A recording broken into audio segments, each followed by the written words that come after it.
very much for having me. Uh, Hope everyone is enjoying the Discover Conference. And today, this section of the program is going to be about the sound essentials for the worship space. And I need to pull up my PowerPoint. I did prepare a PowerPoint for this. And there we are.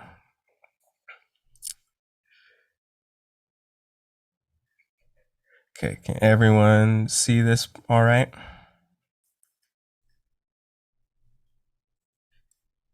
Okay. Yes, please. Okay, good. Okay, so I guess I can't play it, but it's all good. So this is the sound essentials for the worship space. This is going to be about uh, setting up a sound system for the church space so that the message can be received by the congregation and taking the different steps to minimize technical issues that could happen either before or during the service.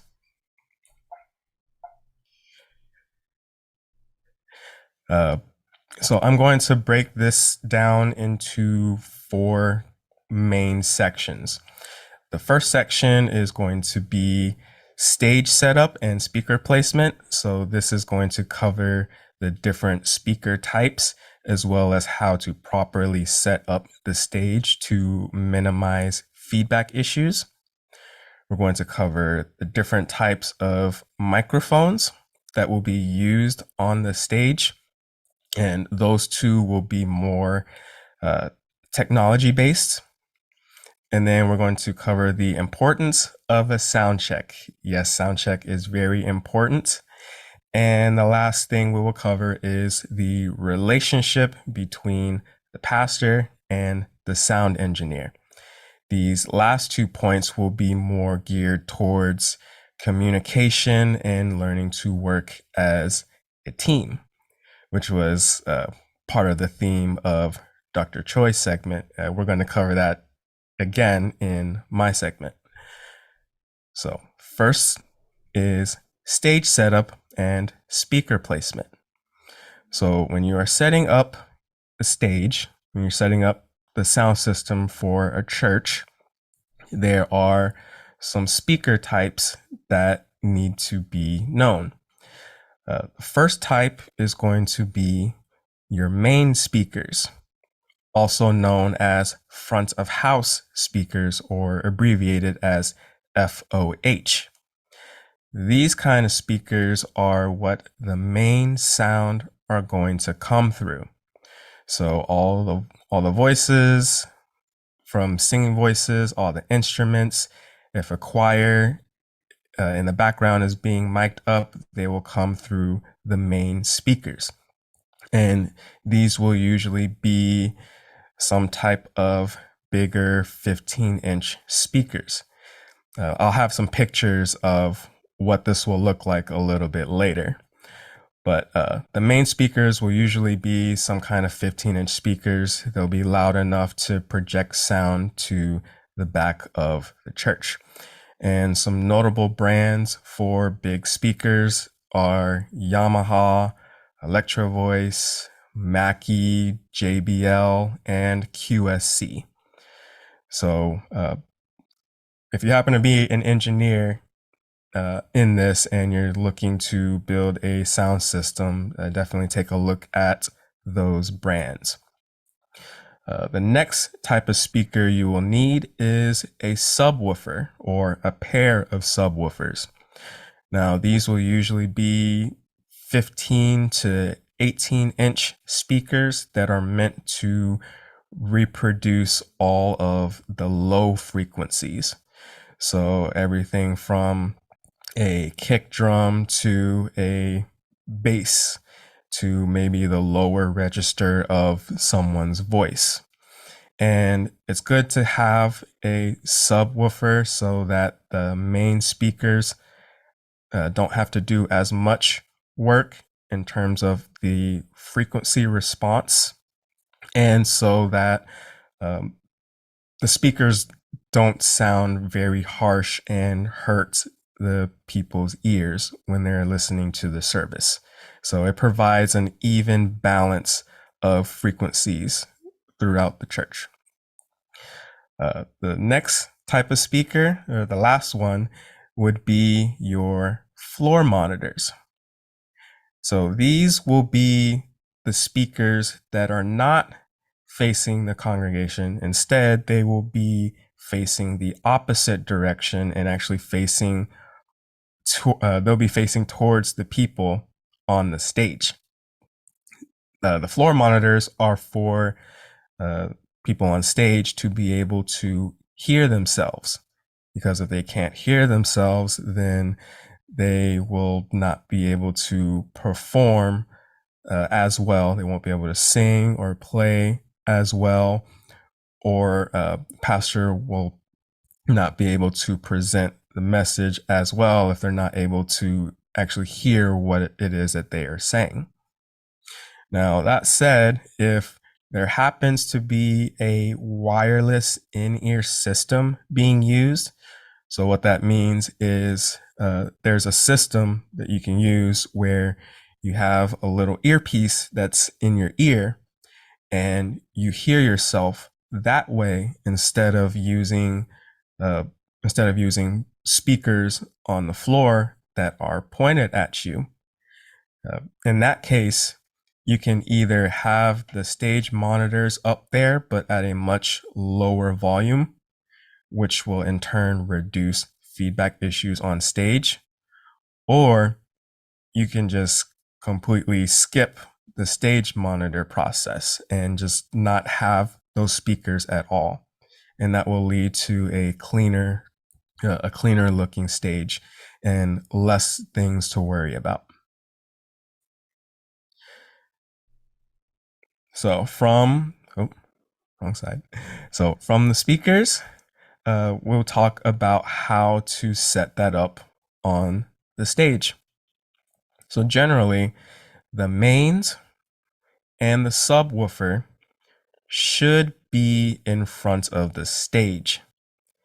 You do not want the main speakers to be behind the stage where the microphones can pick up the sound from those speakers. Because what will happen is when you speak into the microphone, your voice is going to come out of the speakers that are behind you. So when that sound comes from the speakers, if the mic you're speaking to also picks up not only your voice, but the sound of your voice coming through the speaker that is behind you, that's going to get into the mic. And then that sound is going to come out of the speaker and then back into the mic. And as it keeps looping over and over, you end up with the infamous feedback issue. And no one likes feedback issues.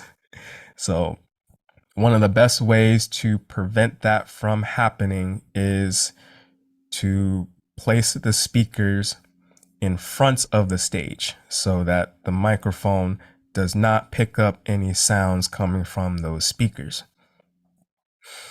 Next, the stage monitors will be behind the microphones, but facing towards the people on the stage so that they can hear themselves.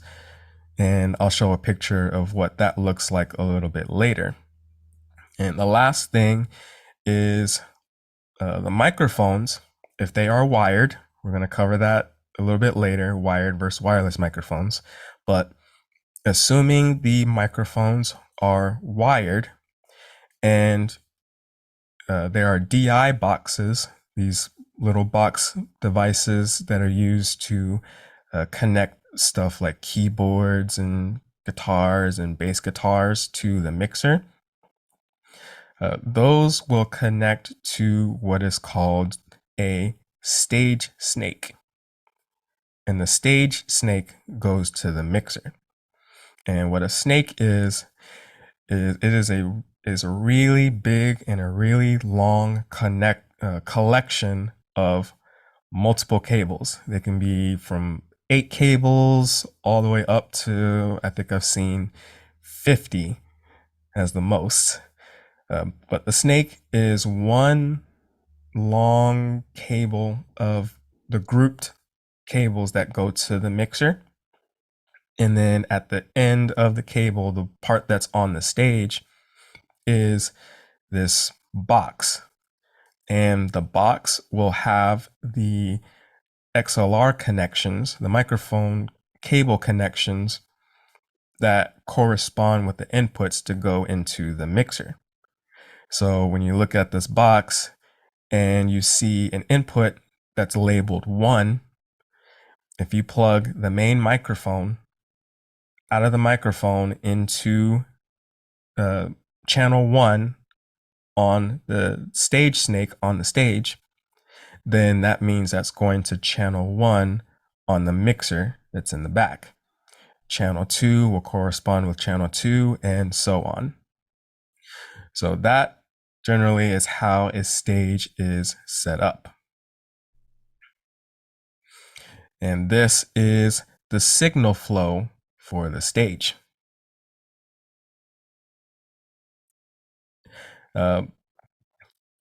So this is the stage, and the stage snake will be up here. So this will have the microphone and anything else that's on stage that is connected to the stage snake. The snake will come off of the stage to the mixer. From the mixer is going to go from the main outputs of the mixer into the power amp. Now, there are two types of speakers. There are powered speakers, and those are speakers that have their own power. And the easy way to tell is the speakers have their own on and off button on them. So if you can plug it into a power strip and click a button on and off, it's a powered speaker. If it does not have that, then it is a passive speaker. Passive speakers need an external power source in order to work. And that external power source will be a power amp. And a power amp looks about like this. So if you're running a passive speaker system in the church, the output of the mixer will go to this power amp. And then from the power amp, it will go out to the speakers. If they are powered speakers, so they don't need this power amp, you can skip this step and just go straight from the mixer out into the speakers. No power amp is needed. Now, if you have some subwoofers, the way that this connection is going to work is you're going to go out of the mixer and you're going to go to the input of the subwoofer, not the speakers. They're going to go into the subwoofer. And what's going to happen is the subwoofer is going to filter out the low frequencies from the signal. So the subwoofer, for example, is going to cover everything 100 hertz and below. That's all of the low frequencies for kick drums and basses and stuff like that. So the subwoofer will occupy those frequencies. So then you're going to go output of the subwoofer, and then those are going to go into your main speakers. And your main speakers is going to cover everything from above 100 hertz. So the subwoofer will cover everything that is below 100 hertz, and the main speakers will cover everything that is above 100 hertz. That's how that connection would work. And this is one example of about what a stage would look like. So you can see here, this is what a main speaker looks like. This one's pretty big, and the way that this particular stage has it set up is that it's directly on top of the subwoofer. That's not necessary. They can be up on speaker poles if needed. They can be spread out a little bit wider if they want to, but the general idea is that the main speaker and the subwoofer are out in front of the microphones. They're not back against the wall where the mics can pick up any sound coming from the speakers. They're up front. And these speakers here, the ones on stage, these are the stage floor monitors. As you can see, they are pointing in the opposite direction. They're facing the stage. This is what people on stage are going to be using to be able to hear themselves. And there's even one monitor here in the back. I would assume a drum kit would probably fit there so that the drummer can hear what's going on stage. So this is just a general idea of how a stage would be set up. They can be bigger stages than this. They could be smaller. They're all going to fit the same concept. So now that we've talked about stage setup, next we're going to cover microphones. There's three main types of microphones. There's condenser microphones, there's ribbon microphones, and there's dynamic mics.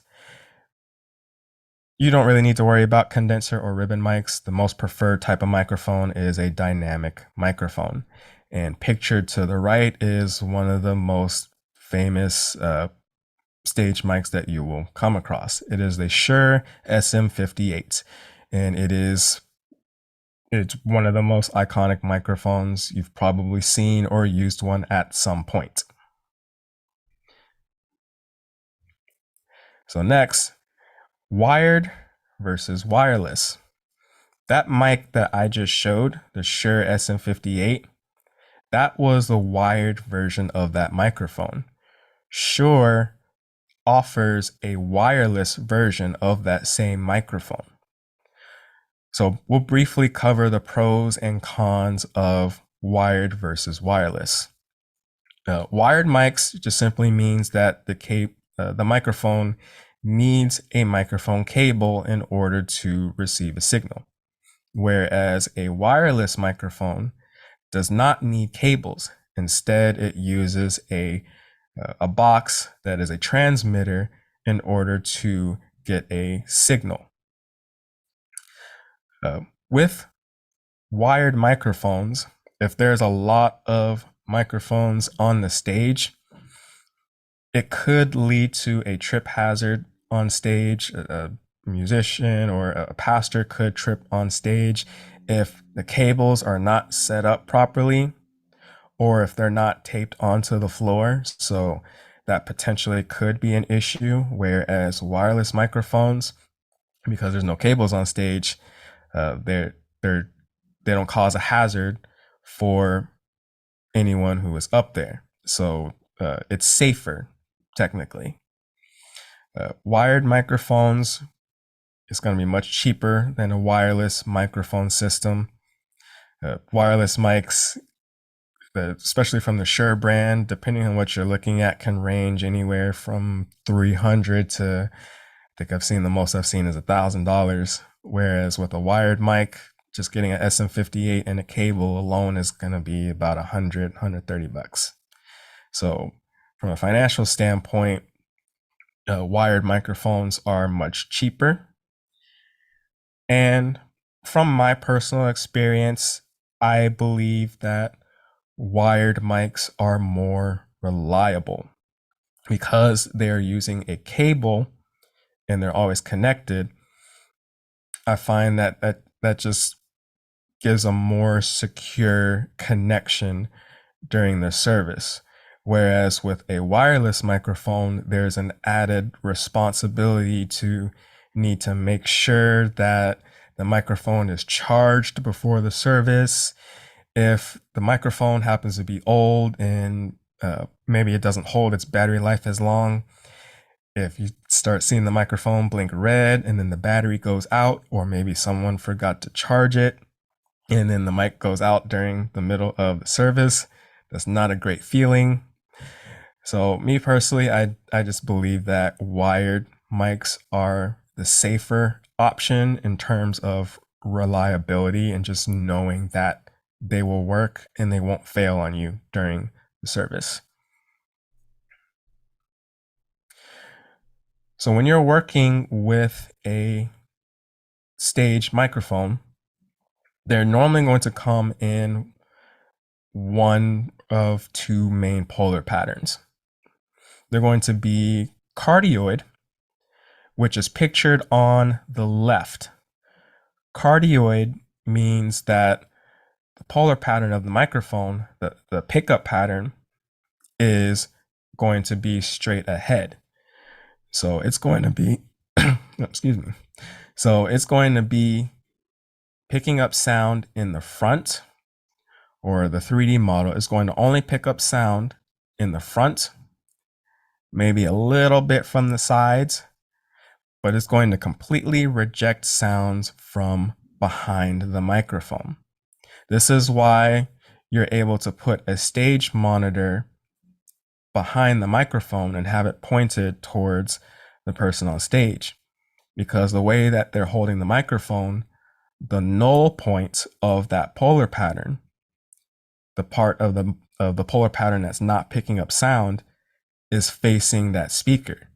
So feedback issues won't happen, assuming that things are set up properly.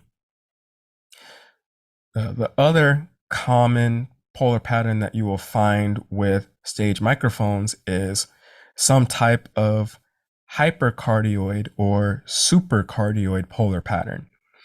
And what that means is it's still a very directional microphone. It's still going to only pick up sounds from in front of the microphone.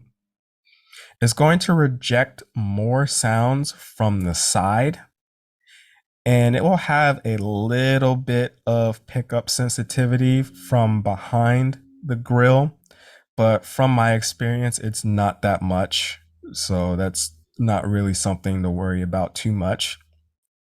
But overall, hypercardioid and supercardioid microphones will have a tighter and more precise pickup pattern. So if you were to hold a microphone up in front of you and you were to go off to the side of it with a supercardioid microphone, it's not going to pick up your voice. Whereas with a regular cardioid microphone, it'll probably still pick up some of your voice. The benefits of a supercardioid microphone is that its tighter pickup pattern leads to less sounds getting into the microphone and less chances of feedback. And that's very beneficial if you're in a smaller church on a smaller stage. But really, either mic will do the job just fine. So we've covered microphones, the technical aspect of it. Next, we're going to cover the importance of sound check. Yes, it is very important.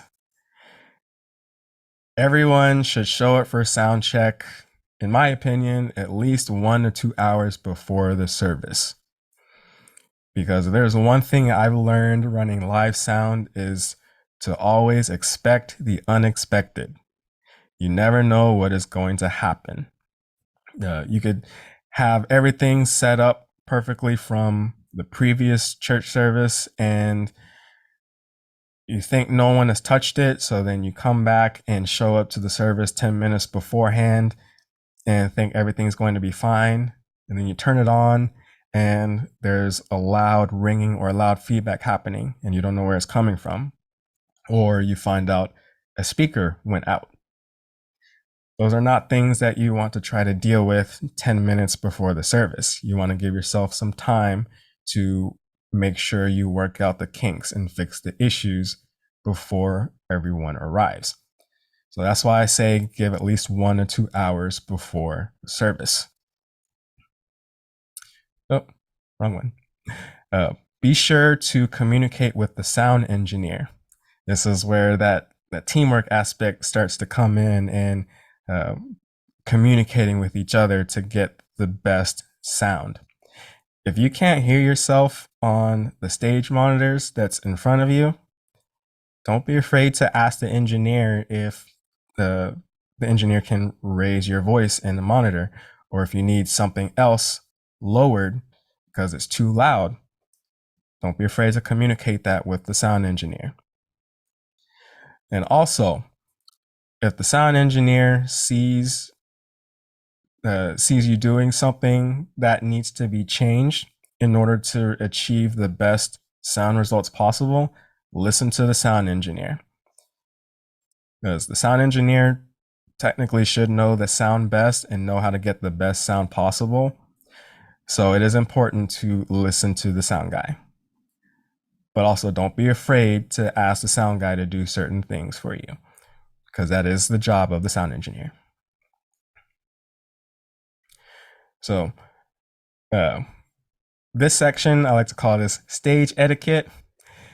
This is a thumbnail for a YouTube video that I released sometime, I believe, last month, about how to hold a microphone properly. And this falls under stage etiquette.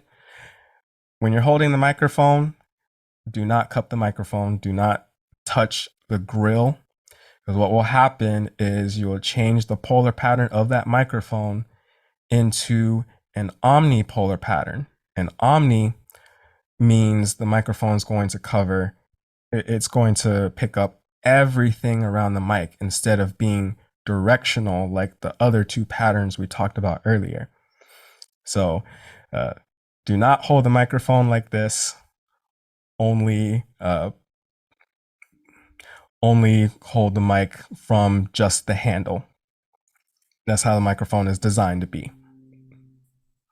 If you hear feedback on stage, the worst thing you could do is to cover the microphone, because same reason as before, that changes the polar pattern of the mic and that creates more feedback. So if during the sound check you hear some feedback because the sound engineer is changing up some things, trying to get some levels right, don't touch the grill of the microphone, because that will just make it worse. And the last thing, do not point the microphone at the speaker. The floor monitor that is in front of you, whatever you do, when you're holding the microphone, you hold it up like this. Do not point the grill towards the speaker, because that will also cause some feedback issues, and the engineer can't do anything about that. It's up to you to have proper microphone technique and stage etiquette and to not do this. So hold the microphone properly, do not touch the grill, and do not point the microphone towards any speaker. You make sure you do those 3 things and you will be just fine. And there will not be any issues on stage. And then the last point of this is the relationship between the pastor and the sound engineer. It's important to understand that this is a team. This is a teamwork effort. There are no egos in this. Everyone has their part. So I have here, it is the sound engineer's job to make sure that everyone on stage is comfortable. And it's up to the sound engineer to listen to the pastor and anyone else on stage. So as I said before, if someone can't hear themselves, be sure to communicate with the sound engineer and give directions so that you feel comfortable up there. And also, the sound engineer knows the sound best. So listen to the sound engineer when you are given direction. And the last thing I would say is do not make any unreasonable request. And by unreasonable, I mean things that are beyond what an engineer can do, and also requesting anything that can uh, reduce the reduce the enjoyment, reduce the environment of the service. So, for example, a request that I have received once in my field is, I'll just say, for example, if a pastor is up at the front of the stage and they can't hear themselves in the stage monitor, but the problem is they're not holding the microphone up to their mouth. They're speaking from the microphone about a foot away or more. Stage microphones are not meant to pick up sound very well from 1 foot away. They're meant to be right up on your mouth. So if the pastor is speaking from a foot away from the microphone and then asking the sound engineer to turn up their voice in the floor monitor because they can't hear themselves, well, then if they do that, that could run the potential of introducing feedback and ringing issues on the stage. Therefore, that is an unreasonable request. The better solution, if the pastor wants to hear themselves in the stage monitor, is to not have the engineer turn up their voice in the monitor.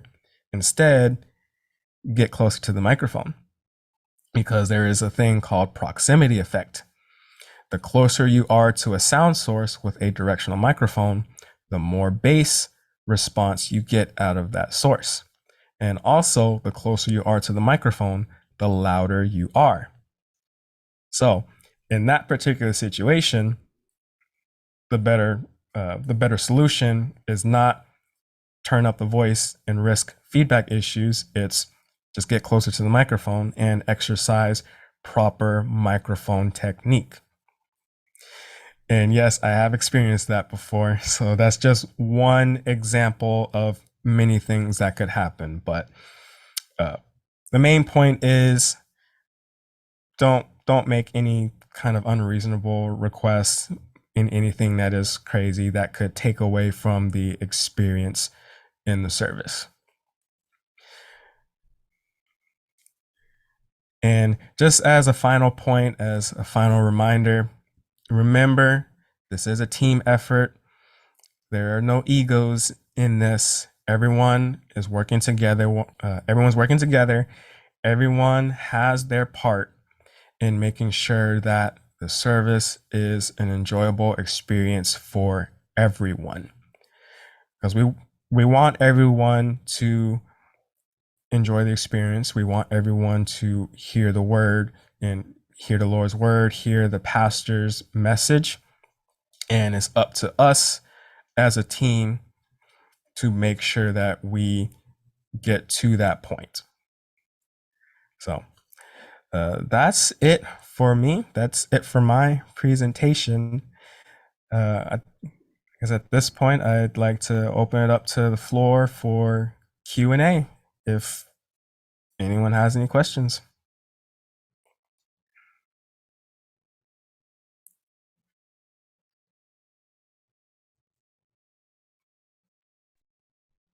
Okay, thank you so much, Aurel. This was very, very, very insightful. I'm learning so much from this segment, and I'd like to open the platform. If you have any questions, you could please forward them through the chat window, or possibly you could ask using the voice feature as well.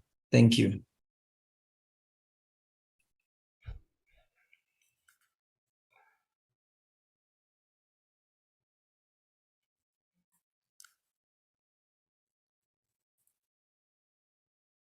Yes.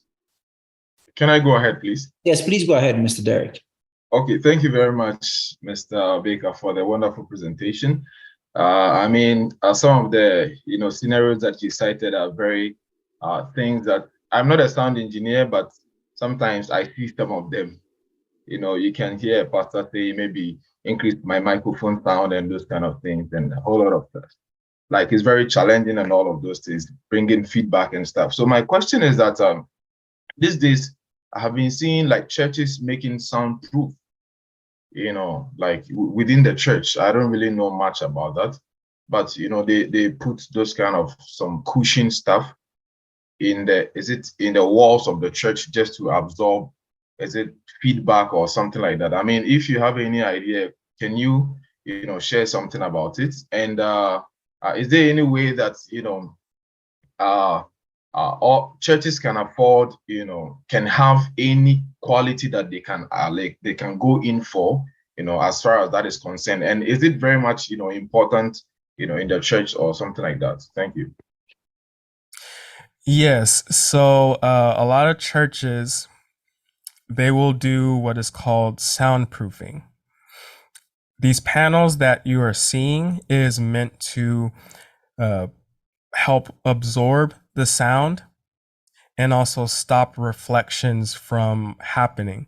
So what happens in any church, any venue, is sound that's coming out of the speakers is going to travel.